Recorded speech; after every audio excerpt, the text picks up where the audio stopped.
तर नमस्ते मित्रांनो, मी यश. आज मस्त की आपला सकाळ झाली आहे. आता नाश्ता वगैरे करायचं आहे. आता नाश्ता वगैरे करूया आणि त्यानंतर आपण चाललो आहे जरा ITIच्या कॉलेजला. ओके, ॲडमिशन आहे का बघण्यासाठी. आता पेट्रोल पंपवर पेट्रोल टाकलेलं आहे आणि आता आपण पुढे निघालेलो आहोत. आता आपण पोहोचलेलो आहोत ITI कॉलेजवर.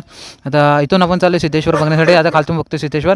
आता घरी आलेलो आहोत आणि आता आपण चाललो आहे जेवण बनवलं, अंडा वगैरे बनवलेलं आहे. आता अंडा वगैरे बनवूया आणि त्यानंतर मग आता सिजा आलेलं आहे. आता आपण चालू आहे नागावला त्याच्या कॉटेजवर. ओके, आपण इकडून निघालेलो आहोत इकडून आता आपण पोहोचलेलो आहोत मित्रांनो इथं. आता आतमध्ये जाऊन दाखवतो तुम्हाला. तुम्ही बघू शकता मस्तपैकी व्ह्यू आहे इथून. आणि आता पण इथं कॅरम खेळतो, इथं कॅरम खेळूया आणि त्यानंतर मित्रांनो आता वरती चालू मस्त की आता वरतून व्ह्यू वगैरे बघूया. ओके, तर मित्रांनो आपण बघू शकता काय खतरनाकचा व्ह्यू आहे इकडून पण एक नंबर. आणि इथं पण खतरनाक तुम्हाला व्ह्यू दाखवतो अजून एक. ओके, हा एक व्ह्यू आहे. आणि मित्रांनो आता आपण चाललो आहे नागा बीचवर. नागा बीचवर पोहोचलेलो आहोत मित्रांनो. आपण नागा बीचचं सीन दाखवतो. तर नागा बीचवर सीन बघू शकता तुम्ही एक नंबर. आता इकडून निघूया. तर मित्रांनो आता घरी जायला निघालेलो आहोत. आता घरी जाऊया आपण. ओके, तर मित्रांनो व्हिडिओ आवडले असेल तर लाईक शेअर सबस्क्राईब आणि कमेंट करायला विसरू नका. त्यापैकी bye bye. Okay, bye bye.